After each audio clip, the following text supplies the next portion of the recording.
अस्सलाम वालेकुम नाजरीन, आप देख रहे हैं नया पाकिस्तान और मैं हूं शहजाद इकबाल। मरीम नवाज तकरीबन 4 माह तक लंदन में मुकीम रहने के बाद आज पाकिस्तान वापस आ गई हैं।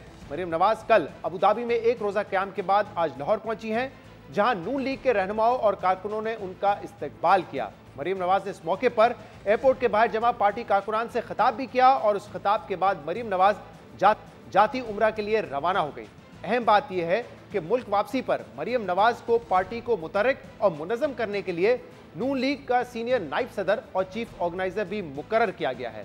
मरीम नवाज ने लाहौर आमद पर पार्टी कारकुनान से खिताब करते हुए नवाज शरीफ की जल्द वापसी का दावा किया, लेकिन कोई हतमी तारीख नहीं दी।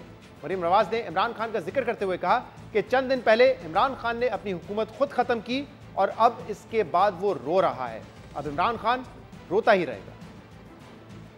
अभी चंद दिन पहले तक अभी अपनी हुकूमत भी खुद ही तोड़ी, अब रो भी खुद ही रहा है। रोने की तैयारी कर लो, अब बाकी की जिंदगी रोना पड़ेगा इंशाल्लाह। मुस्लिम लीग नून और मेरे ये शेर इलेक्शन से नहीं डरते। इलेक्शन जिस दिन भी होंगे, पंजाब में आने वाले इलेक्शन तो याद रखना, मुस्लिम लीग नून भारी अक्सरियत से इलेक्शन जीतेगी। 1 फरवरी से मेरे पंजाब के तमाम इजला के दौरे जो हैं उनका स्केड्यूल बन गया है। आपका और मेरा महबूब कायद बहुत जल्दी इंशाल्लाह आपके दरमियान मौजूद होगा। मरीम नवाज ने कहा है कि नून लीग इलेक्शन से नहीं घबराती। मरीम नवाज ने इस मौके पर माशी हालात का भी जिक्र किया और उम्मीद का इजहार किया कि वफाकी हुकूमत जल्द मुआशी मसाइल पर काबू पा लेगी। मरीम नवाज की वापसी एक ऐसे सियासी माहौल में हो रही है जब उनको कई सियासी और तंजीमी चैलेंजेस का सामना करना होगा। जब उन्हें पार्टी की सीनियर नायब सदर और चीफ ऑर्गेनाइजर मुकर्रर किया गया था तो पार्टी के अंदर से तकर्री पर मुशावरत ना करने की वजह से नाराजगी का इजहार भी किया गया था। ऐसे माहौल में मरीम नवाज का पार्टी को मुत्तहिद और मुनज़्ज़म करना एक बड़ा चैलेंज होगा। इसके अलावा मरीम नवाज की वापसी एक ऐसे माहौल में हो रही है जब पंजाब और केपी की असेंबली दोनों तहलील हो चुकी हैं और अगर वफाकी हुकूमत ने रुकावटें ना डाली तो अप्रैल के वस्त में इन दोनों सूबों में इलेक्शन होंगे। अहम बात यह कि पिछले साल नून लीग को अपने गढ़ पंजाब में ज़िमनी इलेक्शन में शिकस्त का सामना करना पड़ा था, जबकि इस वक्त मुल्क में जो मुआशी बहरान है, इस सूरत हाल में नून लीग की इलेक्शन में कामयाबी मरीम नवाज के लिए एक बहुत बड़ा चैलेंज होगी। इन तमाम मामलों पर हम बात करेंगे, जिसके लिए हमें ज्वाइन किया है नून लीग के रहनुमा तलाल चौधरी ने। तलाल साहब, बहुत बहुत शुक्रिया वक्त देने के लिए। मरीम नवाज साहबा 4 महीने बाद वापस आ चुकी हैं और अब पार्टी की चीफ ऑर्गेनाइजर भी हैं। वक्त कम है और चैलेंजेस बहुत ज्यादा हैं। पार्टी को रीऑर्गेनाइज करना है और अगले 3 महीने में पंजाब केपी के में इलेक्शंस होंगे, उसकी तैयारी भी करनी है, कैंपेन करना है, एक नया बयानिए की जरूरत है इस वक्त पार्टी को। कैसे मुमकिन होगा इतने सारे चैलेंजेस से निपटना? बिस्मिल्लाहिर्रहमानिर्रहीम। देखिए, सियासत शुरू ही अब होगी। अब पता चलेगा कि कौन कितना मकबूल है। और हम इससे पहले भी इलेक्शंस भी लड़ते रहे, हमने तो मार्शल लॉ के भी इलेक्शन लड़े हैं। सो इलेक्शन से तो खौफ हमें कभी भी नहीं रहा और हम तो चाहते हैं कि इलेक्शंस ही एक साफ और शफाफ इलेक्शंस होने चाहिए। पाकिस्तान में देखिए, नून लीग में 2 ही मकबूल लीडर थे, एक मरियम नवाज और मियां नवाज शरीफ।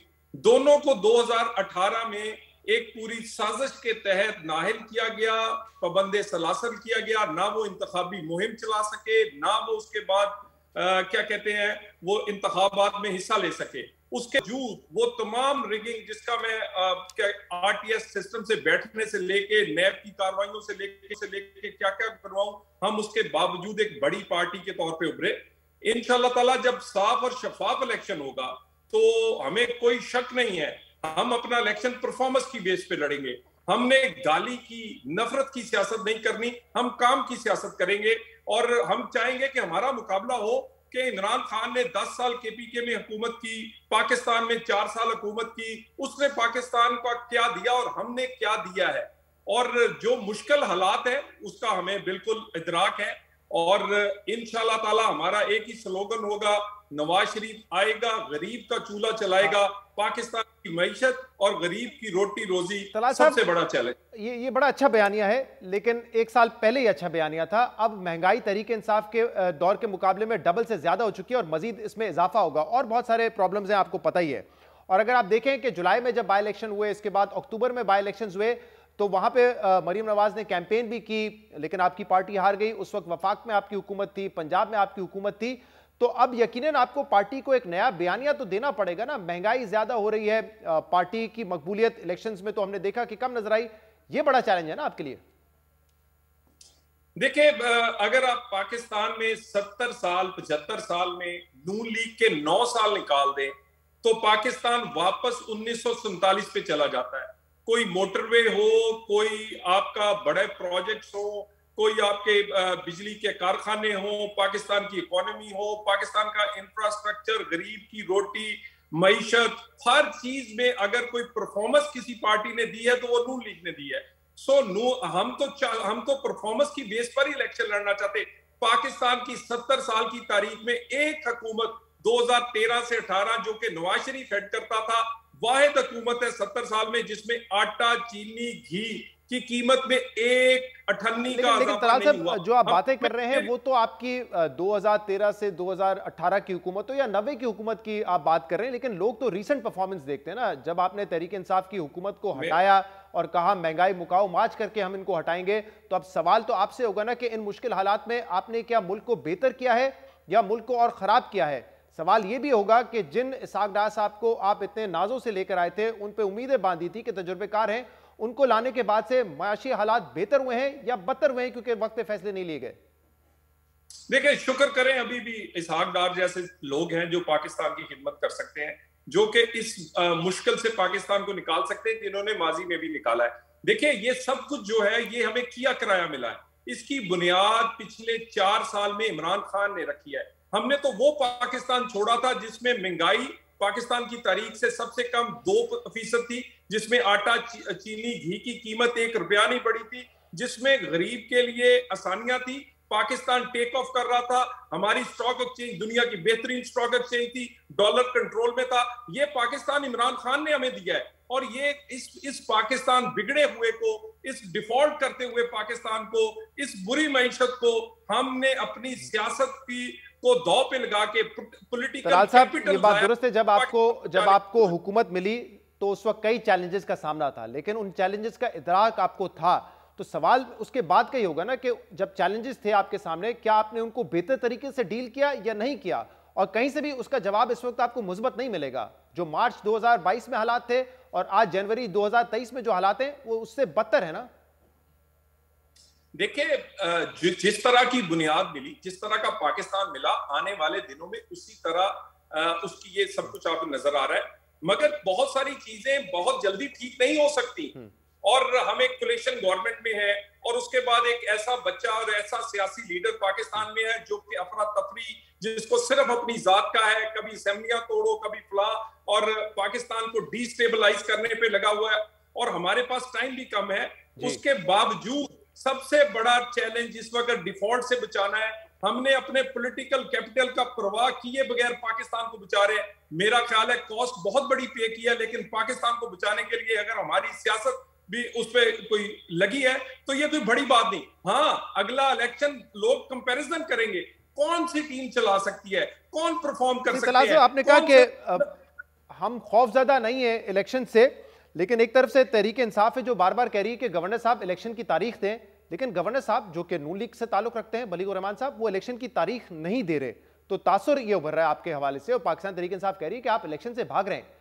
अगर आप इलेक्शन के लिए तैयार हैं, मरीम नवाज साहिबा आ गई हैं जो कि दावा कर रही है कि पंजाब में अक्सरियत हम लेके जाएंगे, तो गवर्नर साहब तारीख क्यों नहीं दे रहे इलेक्शन की? देखिए, अगर आप मैं पिछले दिनों इनके जो चीफ विप हैं डोगर साहब, वो चीफ इलेक्शन कमीशन को और 4 मेंबरान को मिले हैं। जरा पूछ लें अपने किसी नुमाइंदे से कि उन्होंने क्या कहा है कि इलेक्शन ही अकेले ना करवाएं, इकट्ठे करवाएं। और ये भी देख लें मुश्तरका मुफादात की कौंसिल का फैसला जो इमरान खान ने किया है कि अगला इलेक्शन उस वक्त तक फेयर एंड फ्री नहीं हो सकता जब तक कि नई मर्दमशुमारी और नई हल्काबंदी पे ना हो। ये मैंने फैसला नहीं किया, उसके बावजूद ये जिम्मेदारी इलेक्शन कमीशन की है। हमको इलेक्शन तारीख डोगर साहब ने क्या कहा, जराए से क्या खबर आ रही है, वो इतना मैटर नहीं करता। मैटर ये करता है कि इस वक्त तक गवर्नर साहब को इलेक्शन की तारीख दे देनी चाहिए थी। अगर वो नहीं दे रहे तो सवाल आपकी हुकूमत से होगा, नून लीग से होगा ना। देखिए, मेरी गुजारिश सुनें, बिल्कुल इलेक्शन की तारीख मिलनी चाहिए और जिसकी जिम्मेदारी वो देगा। लेकिन क्या एक ऐसा इलेक्शन जिसमें रूल्स ऑफ द गेम तय ना हो, वो इलेक्शन जिसके चीफ इलेक्शन कमीशन पर इमरान खान रोज गाली दे, और जिसका फैसला किया हुआ वो फॉरेन फंडिंग का हो या कोई और हो, उसको माने ना, तस्लीम ना करें और उस बार बार कहें कि अगर रिजल्ट 2/3 अक्सरियत का नहीं होगा तो फिर मैं नहीं मानूंगा। ऐसे में जब आप रूल्स ऑफ द गेम तय नहीं करेंगे तो ऐसा इलेक्शन मजीद अदम इस्तेकाम पैदा करेगा। सर रूल्स तो इस वक्त आपके फेवर में है ना, जो केयर टेकर चीफ मिनिस्टर है उससे वो मुतमईन नहीं है, चीफ इलेक्शन कमिश्नर से वो मुतमईन नहीं है, रूल्स ऑफ द गेम तो आपके फेवर में है, फिर भी आप तारीख नहीं दे रहे। और जब आप अगर मगर से बात करते हैं कि सीसीआई का फैसला भी है, मर्दमशुमारी भी है, तो फिर तासुर यही उभरता है कि आप इलेक्शन में जाना नहीं चाह रहे, दावे तो करें जाना नहीं चाह रहे। देखिए गुजारिश ये है कि हमने भी 2 नाम दिए थे और 2 नाम उन्होंने दिए थे, ये इलेक्शन कमीशन ने फैसला किया, ये हमारी हुकूमत नहीं है, इलेक्शन कमीशन की हुकूमत है। और दूसरी बात मैं आपसे ये कहना चाह रहा हूं, कोई ऐसा इलेक्शन जो इमरान खान की ख्वाहिश पूरी करे या किसी की ख्वाहिश पूरी करे वो पाकिस्तान की जरूरत नहीं। ऐसा इलेक्शन होना चाहिए जो पाकिस्तान की जरूरत है। नहीं, आइन की जरूरत है, छोड़ दे इमरान खान साहब की जरूरत। सर आइन में पाकिस्तान सिर्फ ये कहता है कि 90 दिन के अंदर इंतखाबात होने हैं। आइन सुप्रीम है, सीसीआई का फैसला अहम है, लेकिन ऑब्वियसली वो सुपरसीड नहीं करता है आइन को। तो हर इस वक्त जो पॉलिटिकल एनालिस्ट है, जी शऊर इंसान है, वो यही कह रहा है कि इसमें गुंजाइश नहीं कि आप 90 दिन के बियॉन्ड लेके जाएं। तो ये इमरान खान की जरूरत नहीं, इलेक्शन इस मुल्क की जरूरत है, आइन की जरूरत है। देखिए एक तो मैंने तो बियॉन्ड ले जाने की अपना शहजाद बात ही नहीं की।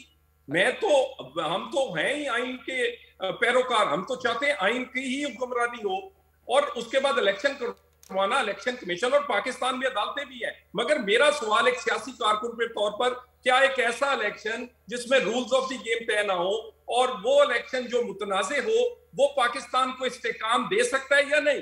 पाकिस्तान के इस्तेकाम के लिए एक शफाफ इलेक्शन और वो इलेक्शन जिसके रिजल्ट सब कुछ, अगर ये इलेक्शंस आपके ख्याल में तो रूल्स ऑफ द गेम क्योंकि तय नहीं हुए हैं तो इस किस्म का इलेक्शन इस्तेकाम पाकिस्तान को नहीं दे सकेगा, तो लिहाजा इलेक्शन इस वक्त नहीं होने चाहिए, यही है ना पूरा जुमला? नहीं, देखिए ये सिर्फ चंद घंटों की बात है। हाँ। ये जिद और अनाज छोड़ने की बात है। यानी आपको हर आदमी पे एतराज है, आपको चीफ जस्टिस पे एतराज है, आपको चीफ ऑफ आर्मी स्टाफ पे एतराज है, आपको चीफ इलेक्शन कमीशन पे एतराज है, आपको सीएम जो कायम इधर है निगरान हुकूमत उस पे एतराज है। किसी आदमी से, आईजी से लेके पाकिस्तान का हर आदमी जो बुजदार नहीं है या परवेज लाई नहीं है, हर एक पे एतराज है। सो गुजारिश ये अपनी अनाज छोड़े और ये चंद घंटों का काम है, ये बैठ के मिनटों में तय हो जाएगा। इसके बगैर आप इलेक्शन 9 दिनों में क्या exactly rules of the game घंटों में तय करने हैं कि नवाज शरीफ को दोबारा अहल किया जाए, पाकिस्तान वापस आए वो, और इमरान खान को नाअहल किया जाए, उनको गिरफ्तार किया जाए, ये चाहते हैं आप, या कोई और रूल्स ऑफ द गेम है जिनकी आप बात करें जो चंद घंटों में तय हो जाएंगे? देखिए सबसे पहली बात यह है कि एक ऐसा इलेक्शन कमीशन जिसको सारे तस्लीम करें, उसके बाद इलेक्शन के लिए जिसके ये वाले जो इतराजात हैं, कल ये कहेंगे ये निगरान हुकूमत ने धांधली कर दी है पंजाब में इसलिए नून लीग जीत गई है, ये फलां कर दिया है। देखिए ऐसी चीजों पे एक हद तक मुतफिक। और दूसरी चीज ये जो आप नहीं रुक जाएगी, तो ये एतराज तो चीफ इलेक्शन कमिश्नर पे इमरान खान एक अरसे से उठा रहे हैं, तो इनको कैसे सेटल करेंगे? क्या चीफ इलेक्शन कमिश्नर को तब्दील करने की बात कर रहे हैं आप? देखिए मैं बिल्कुल नहीं कर रहा। तो फिर वो इमरान खान तो मुत्तफिक नहीं होंगे ना, वो एक दिन उठेंगे सुबह बिस्तर पे और ये कहेंगे कि चीफ इलेक्शन कमिश्नर सुल्तान रजा बड़े अच्छे इंसान बन गए, तो ये तो नहीं होगा ना। तो फिर आप क्या कह रहे हैं, कैसे घंटों में तय हो जाएगी बात? देखिए गुजारिश ये है कि कम अज कम एक कोशिश होनी चाहिए कि लोग ऑन बोर्ड हो। दूसरी बात, क्या 62-63 सिर्फ नवाज शरीफ के लिए बनी थी कि वो अपने बेटे से तनख्वाह ना ले और ताहिल हो, और अगर आपकी नजायज बच्ची हो और आप सादको अमीन के लाएं और मदीना के रियासत के वली के लाएं, पाकिस्तान में 62-63 को एक जैसा नफाज हो, तमाम कवानीन का, फॉरेन फंडिंग के पैसे किसकी जेब से निकले, 1 मिनट की सजा किसी को नहीं। और हमारे देखिए मामला ये जिससे ज्यादा तो आप बड़ा खुल के बात करते हैं, मुझे इस पॉइंट पे आपको लाना पड़ा है कि आप जो रूल्स ऑफ द गेम की बार बार बात कर रहे हैं इशारों में, वो क्या चाहते हैं? आप यही चाहते हैं ना फिर कि इमरान खान को चाहे उनकी बेटी का केस हो चाहे फॉरेन फंडिंग का केस हो उसमें नाअहल किया जाए, ये रूल्स ऑफ द गेम चाहिए ना आपको? देखिए मैं नहीं चाहता, ये उनके करतूत हैं। बच्ची ये कोई जबरदस्ती किसी ने नहीं कहा था, फॉरेन फंडिंग के जेब में पैसे उनके निकले हैं, उसके बाद हीरे तोशा खाना उन्होंने खाया है, मिस डिक्लेयर एसेट उन्होंने किए हैं। मुझे ये बताइए जो सहूलतें उन्हें दी गई पिछले 8-10 साल में लाडला बनाकर हम पर मुसल्लत करने के लिए, वो खत्म होनी चाहिए। और वो चीजें चल ठीक, ये मुतालबा आपका। आखिरी सवाल, इससे पहले पंजाब में जो ऑर्गेनाइजेशन के मामलात हैं वो हमजा शहबाज देखते थे, अब वो नहीं है, मरीम नवाज साहिबा हैं जो यकीनन एक मकबूल लीडर हैं, लेकिन पार्टी के अंदर से भी ये खबरें आई कि लोग इस बात पे मुतमईन नहीं है कि कम से कम हमसे बात कर लेते, मुशावरत कर लेते और फिर ये फैसला करते। तो कोई प्रॉब्लम होंगे इस हवाले से पार्टी को ऑर्गेनाइज करने में, या आपके ख्याल में सीनियर लीडरशिप से लेके सीनियर जो आपके सपोर्टर्स हैं, कारकुनान है, वो सब सपोर्ट करेंगे, ऑन बोर्ड होंगे? देखें, ये पहली ऐसी अपॉइंटमेंट है जिसमें सीनियर, जूनियर, कारकुन, ओहदेदार सारे खुश हैं। मुझे बताइए, इसमें कोई शक नहीं, ये सारी तजावीज सीनियर लोगों की हैं कि मैदान में उतारा जाए। अगर मरियम नवाज कभी आजाद कश्मीर जाएं, गिलगित जाएं, बाई इलेक्शंस में जाएं, रैलियां निकालें, एहतजाज करें, तो वो भी पार्टी के बिहाफ पे इसीलिए करती थी क्योंकि पार्टी की ख्वाहिश थी।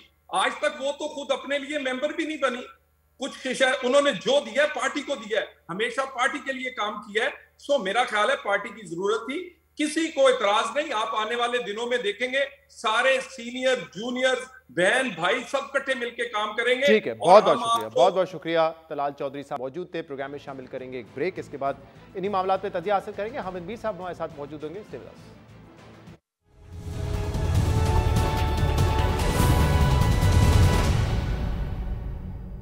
वेलकम बैक नाजरीन। मरियम नवाज तकरीबन 4 महीने के बाद पाकिस्तान वापस आ गई हैं, और अब जब वो पाकिस्तान वापस आई हैं तो पार्टी की चीफ ऑर्गेनाइजर हैं, उनके सामने कई चैलेंजेस हैं।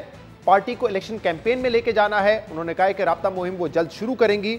इसके अलावा पार्टी को ऑर्गेनाइज करना है, और सबसे अहम सवाल यह है कि पार्टी का बयानिया क्या होगा। इन तमाम मामलों पर हम बात करेंगे, जिसके लिए हमें ज्वाइन किया है सीनियर सहाफी और तजज़ियाकार हामिद मीर। मीर साहब बहुत बहुत शुक्रिया, आपने हमें वक्त दिया। मीर साहब, तकरीबन 4 महीने के बाद मरियम नवाज पाकिस्तान वापस आई हैं, और अब जब आई हैं तो उनके पास सीनियर वाइस प्रेसिडेंट का ओहदा भी है और पार्टी की चीफ ऑर्गेनाइजर भी है। आपको क्या लगता है कितना फायदा होगा इससे ओवरऑल पाकिस्तान मुस्लिम लीग नून को? शहजाद साहब जब वो गई थी तो मेरा ख्याल है कि उस वक्त उन्होंने एक बड़ी कैंपेन चलाई थी जुलाई 2022 में 15-20 कॉन्स्टिट्यूएंसीज में। तो उस वक्त भी मरकज में भी नून लीग के शहबाज शरीफ साहब की हुकूमत थी और पंजाब में हमजा शहबाज साहब की हुकूमत थी। तो इतनी चलाने के बावजूद जो हुआ था वो आपको याद है ना, बाई इलेक्शन में पंजाब में क्या हुआ था। जी जी।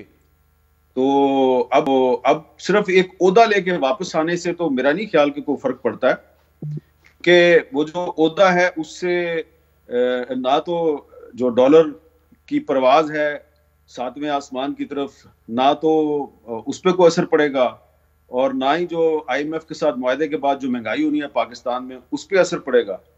तो मेरा नहीं ख्याल कि जो चीफ ऑर्गेनाइजर का या सीनियर नायब सदर का ओहदा है उससे पाकिस्तान में महंगाई रुक सकती है। आपका क्या ख्याल है? वैसे नहीं, जाहिर सी बात है इन ओहदों से तो नहीं रुक सकती। इनफैक्ट जो वजीर खजाना दावे करके आए थे वो भी नहीं रोक सके हैं, जो कि महारत रखते हैं माशी इशूज पर, वो भी नहीं कर सके हैं ऑब्वियसली। हाँ देखिए ना, बात यह है कि जब वो गई थी तो शायद ऐसा लग रहा था कि मिफ्ता इस्माइल साहब वजीर खजाना थे तो उनकी पॉलिसियों के खिलाफ बतौर एहतजाज वो पाकिस्तान से वॉकआउट कर गई थी। तो अब तो इसहाक डार साहब वजीर खजाना है, तो शायद अब उनसे इज़हार यकजहती के लिए वो वापस आ गई हैं। तो मीर साहब, अब एक तो आपने ये बताया कि पार्टी को और मुल्क को बल्कि माशी चैलेंजेस का सामना है, लेकिन उनके और भी चैलेंजेस होंगे ना। एक तो जब पार्टी ऑर्गेनाइजर उनको बनाया तो आपको पता है कि पार्टी के अंदर से कुछ लोग ये कह रहे थे कि कम से कम मुशावरत तो कर लेते हमसे, लेकिन हमसे मुशावरत भी नहीं की गई।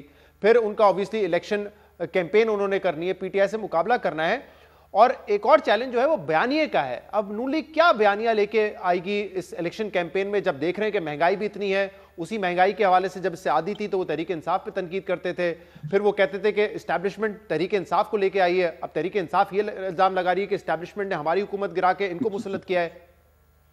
देखिए शहजाद साहब, मुझे हंसी आ गई आपका सवाल सुन के, आप बुरा ना मनाइएगा। देखिए आपको याद है ना, दिसंबर 2019 और जनवरी 2020 जब जनरल बाजवा साहब जो है उनको एक्सटेंशन देनी थी, तो ये PTI, मुस्लिम लीग नून और पीपल्स पार्टी और बहुत सी दीगर जमातें ये सारे एक पेज पे थे, मरे जा रहे थे जनरल बाजवा को एक्सटेंशन देने के लिए।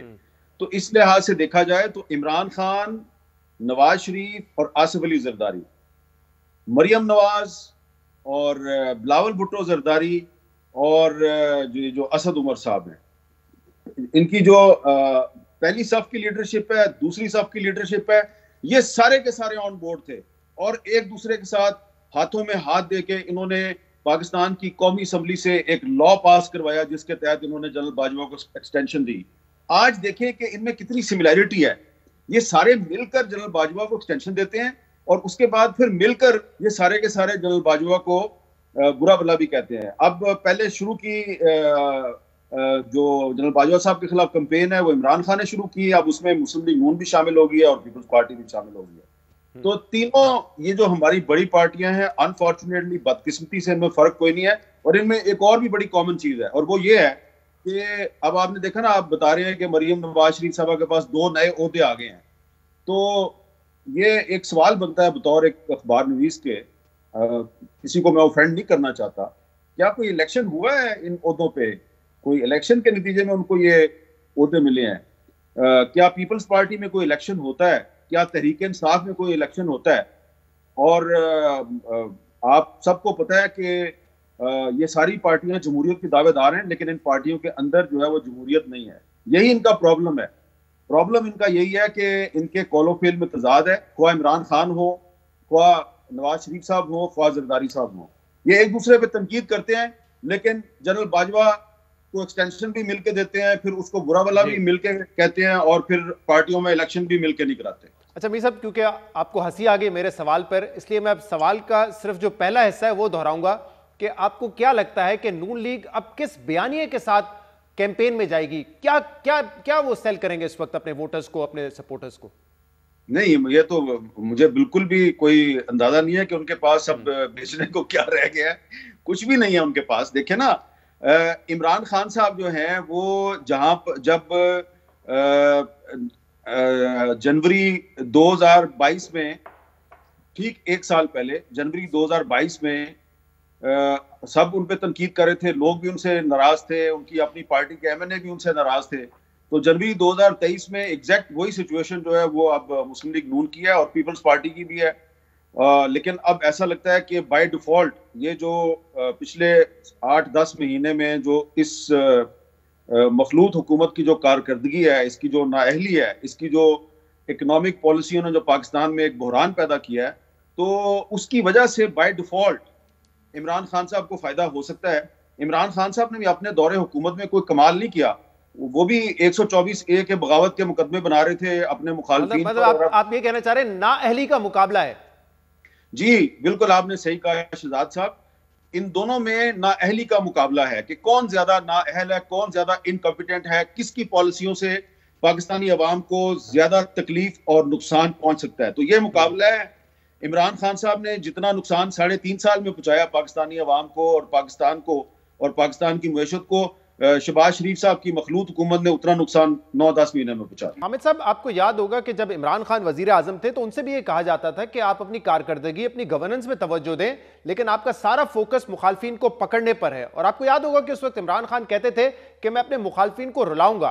तो आज मरीम नवाज साहिबा ने भी यही बात की है कि अब इमरान खान के रोने का वक्त शुरू हो गया है। ये क्या वजह है? कोई स्ट्रैटेजी होती है जब हुकूमतें कारकर्दगी नहीं दिखा सकती, परफॉर्म नहीं कर पा रही होती, तो एक डिस्ट्रैक्शन क्रिएट करने के लिए पकड़ धकड़ शुरू हो जाती है और ये बयान दिए जाते हैं कि मुखालफिन को रुलाया जाएगा?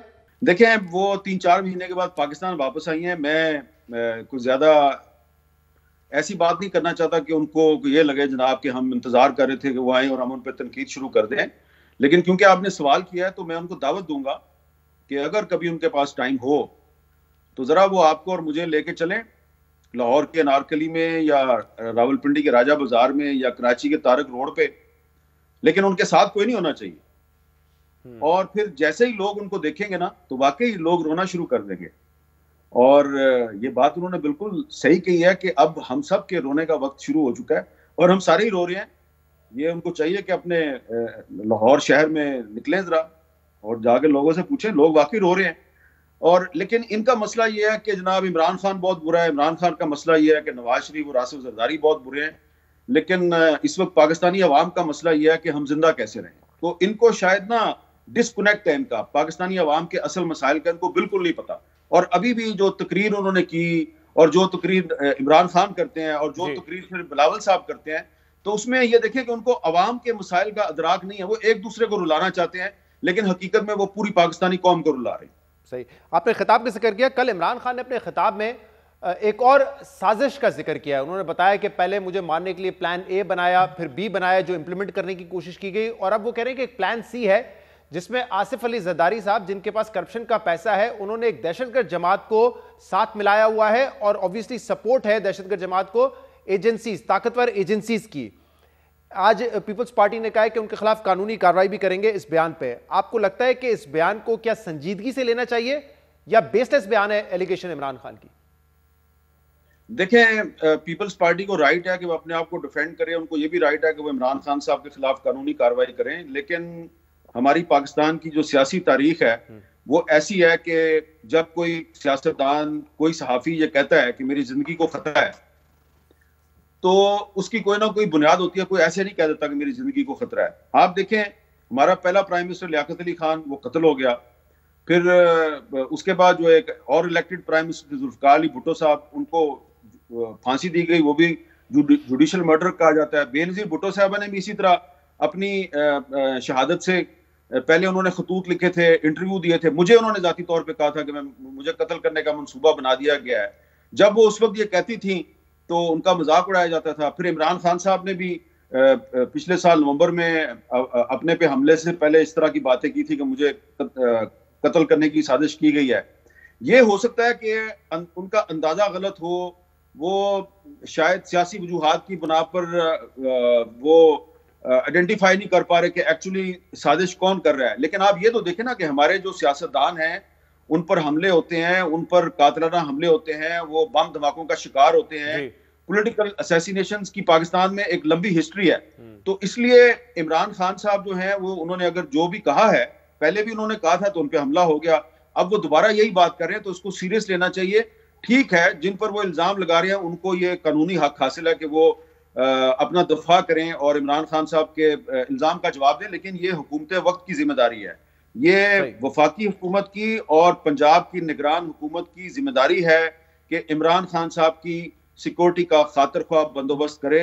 उनकी सिक्योरिटी पे जो लोग थे उनको हटा दिया गया है। मेरा ख्याल है कि उनकी सिक्योरिटी का खातिर ख्वाह बंदोबस्त होना चाहिए। खुदा न खास्ता कल को कुछ भी हो गया तो प्रॉब्लम उन सब के लिए होगी जिनका नाम इमरान खान साहब ले रहे हैं। बिल्कुल उसी तरह जिस तरह के बेनजीर भुट्टो साहबा ने मेरे समेत कई लोगों को कहा था कि अगर मैं मारेगी तो जिम्मेदार परवेज मुशर्रफ होगा, और फिर परवेज मुशर्रफ साहब जो है वो उन्होंने भुगता बेनजीर भुट्टो साहब का मुकदमा कत्ल। तो इसलिए इमरान खान साहब ने जो कहा है उसको नजरअंदाज ना किया जाए, इसको एक सियासी स्टंट ना समझा जाए। जब भी कोई पाकिस्तान में सियासतदान ऐसी बात करता है तो पीछे कुछ ना कुछ होता है। बहुत बहुत शुक्रिया सीनियर सहाफ़ी और तज्ज़ियाकार हमारे साथ मौजूद थे। प्रोग्राम में शामिल करेंगे एक ब्रेक, इसके बाद हम मजीद बात करेंगे। हमारे साथ रहिएगा। Welcome back. इदारों के खिलाफ उकसाने के इल्जाम में गिरफ्तार पाकिस्तान तहरीक इंसाफ रहनुमा फवाद चौधरी को जुडिशल रिमांड से दोबारा 2 रोज के लिए जिस्मानी रिमांड पर पुलिस के हवाले कर दिया गया है। आज सुबह इस्लामाबाद पुलिस ने जुडिशल मजिस्ट्रेट के सामने फवाद चौधरी का जुडिशल रिमांड मुस्तरद करके जिस्मानी रिमांड की इस्तदा की थी, जिस पर तकरीबन 7.5 घंटे की कार्रवाई के बाद अदालत ने 4:30 बजे फैसला महफूज किया और 6:30 बजे फैसला सुनाते हुए फवाद चौधरी को दोबारा जिस्मानी रिमांड पर भेजा और पुलिस को हुक्म दिया कि मुल्जिम को पीर को अदालत के सामने पेश किया जाए। जुडिशल मजिस्ट्रेट के इस फैसले पर पाकिस्तान तहरीक इंसाफ की जानिब से शदीद रद्द-ए-अमल आ रहा है, क्योंकि मुल्जिम का जुडिशल रिमांड होने के बाद उसे दोबारा जिस्मानी रिमांड पर भेजना एक गैर मामूली फैसला है। और फवाद चौधरी से पहले शहबाज गिल के खिलाफ केस में भी यही अमल देखा गया था। जबकि तशवीश की बात यह है कि फवाद चौधरी पर इलेक्शन कमीशन के खिलाफ मुतनाज़ा बयान देने पर बगावत का मुकदमा दर्ज किया गया है और जिस तरह उनकी गिरफ्तारी अमल में लाई गई उस पर कई सवालात उठ रहे हैं। अहम बात यह कि पाकिस्तान तहरीक इंसाफ ने कल इस्लामाबाद की सेशन अदालत में फवाद चौधरी की जमानत की दरख्वास्त की थी, मगर आज इस्लामाबाद पुलिस ने फवाद चौधरी की जिस्मानी रिमांड की दरख्वास्त दायर कर दी। और अहम बात यह कि आज की पूरी अदालती कार्रवाई से एक बात वाज़ेह हुई है कि फवाद चौधरी और उनके वकील चाहते हैं कि मुल्जिम का गैर ज़रूरी जिस्मानी रिमांड लेकर केस को लटकाने के बजाय केस की कार्रवाई शुरू की जाए। मगर पुलिस जिस्मानी रिमांड सिर्फ इस बुनियाद पर लेना चाहती है ताकि फोटोग्रामेट्री टेस्ट यानी ऑडियो और वीडियो मैच के जरिए यह तय किया जा सके कि धमकी आमेज बयान फवाद चौधरी ने ही दिया था या नहीं। जबकि अहम बात यह है कि मुल्जिम फवाद चौधरी खुद अदालत में यह तस्लीम कर चुके हैं कि यह बयान उन्होंने ही दिया था और उनके वकला ने भी बार बार दोहराया है कि यह बयान फवाद चौधरी ने ही दिया है। आज समाअत के दौरान वकील बाबर अवान ने कहा कि ये फवाद चौधरी का फोटोग्रामेट्री टेस्ट करवाना चाहते हैं। ध्यान देता हूं कि फवाद चौधरी असली हैं, नकली नहीं।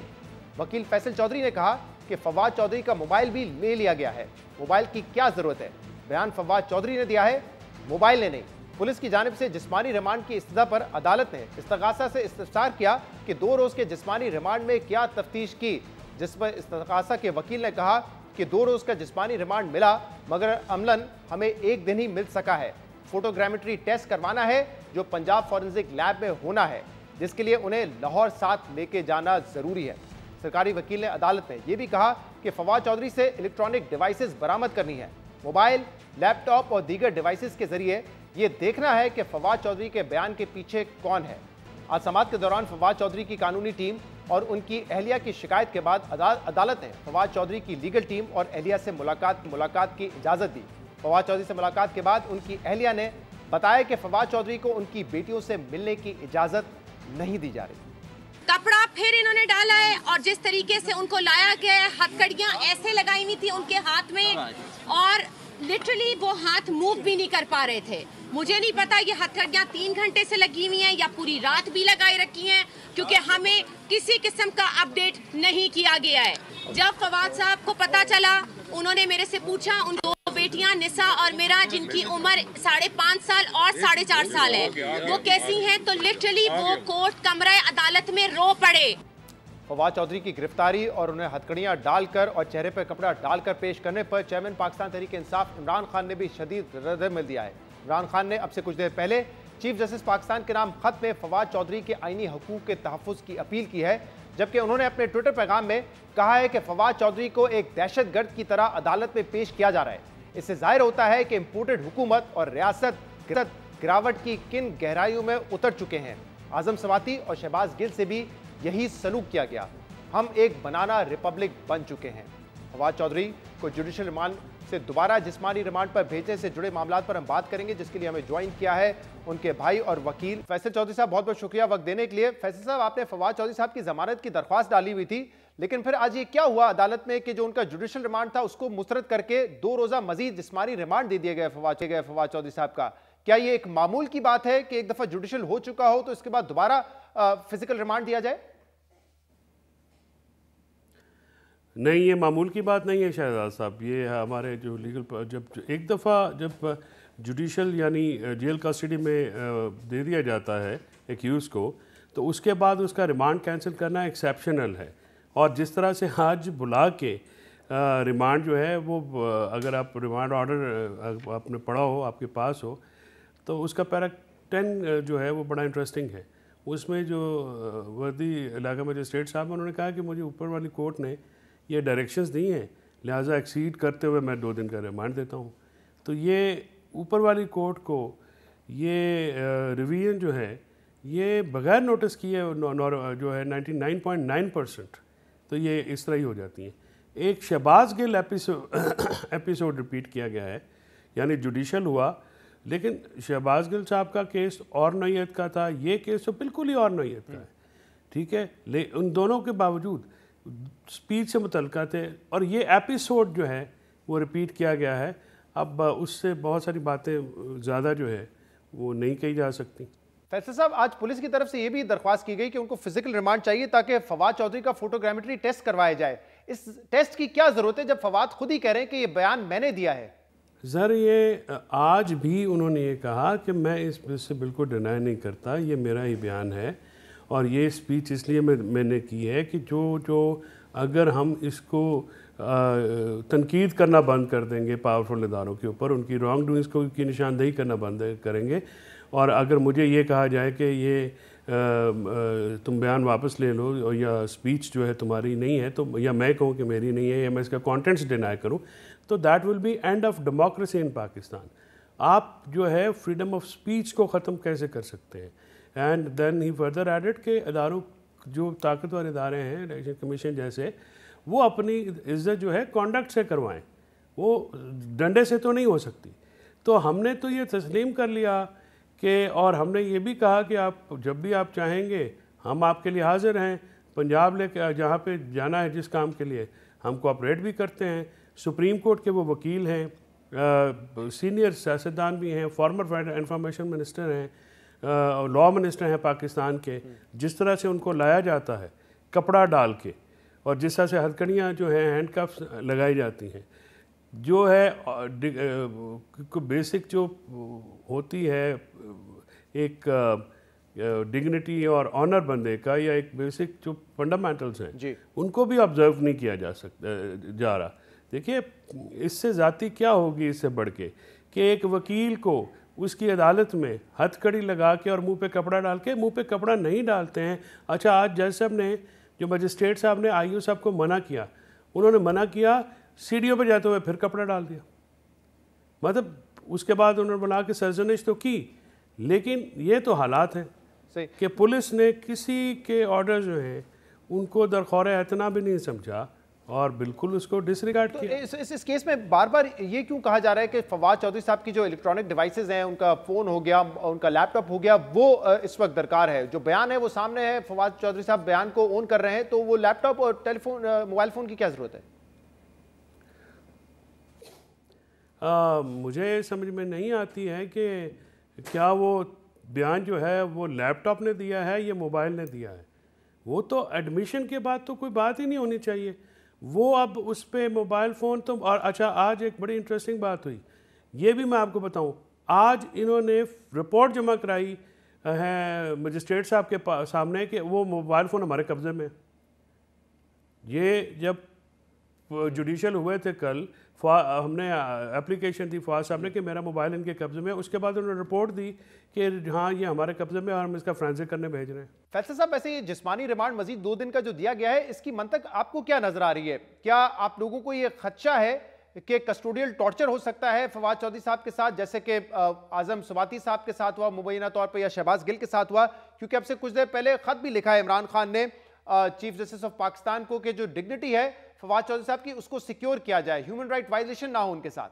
देखिए हमें इसका बिल्कुल शदीद ख़तरा है और हम इस पर बिल्कुल हमारे सुप्रीम कोर्ट बार के प्रेसिडेंट आबिद ज़ुबैरी साहब ने भी ये स्टेटमेंट भी इशू किया है, बात भी की है कि हमें ये ख़तरा है कि उनके ऊपर टॉर्चर किया जाएगा। उनको कस्टोडियल टॉर्चर की एक मामला चल रहा है इस हुकूमत के आने के बाद, तो हम ये चाहते हैं कि कस्टोडियल टॉर्चर जो है उसको अवॉइड किया जाए और इसके लिए अदालतों में हमारी बड़ी ख़ुसूसी तौर पे चीफ जस्टिस पाकिस्तान और सुप्रीम कोर्ट पाकिस्तान और chief justice Islamabad high court से ये सदा होगी कि देखिए कि उनके जो डिग्निटी एंड ऑनर जो है और आर्टिकल 14, 9 और 10A की जो फंडामेंटल राइट्स हैं उनको सिक्योर किया जाए। शहजाद, अगर वकील और जज ये अदालत का हिस्सा होते हैं, वकील जाते हैं तो केस प्रोसीड होता है, जज सुनता है, फैसला देता है तो केस चलता है। आज़ाद अदलिया, आज़ाद बार के और उसके मुकम्मल नहीं है। एक शख्स जिसके ऊपर सेडिशन के चार्जेस लगा के, जो कि सीनियर मेंबर बार है, सुप्रीम कोर्ट का वकील है, उसको एक बिल्कुल ही ऐसी बेबुनियाद FIR जो इसके कंटेंट्स के ऊपर वो जुराइम भी नहीं बनते, उन जराइम के ऊपर जो है वो करके आप ह्यूमिलेट कर रहे हैं और इस तरह से जिस तरह से वो कर रहे हैं। आप लीगल प्रोसेस में चले, आपने झूठा पर्चा सच्चा दे दिया, जो भी है उसमें लीगल प्रोसेस रहने दें, लेकिन जुडिशल होने के बाद दोबारा रिमांड लेना और दोबारा ये सारा करना। बहुत बहुत शुक्रिया फैसल चौधरी साहब हमारे साथ मौजूद थे। इसके प्रोग्राम में इतना ही, शो से इजाज़त दीजिए, अल्लाह हाफ़िज़।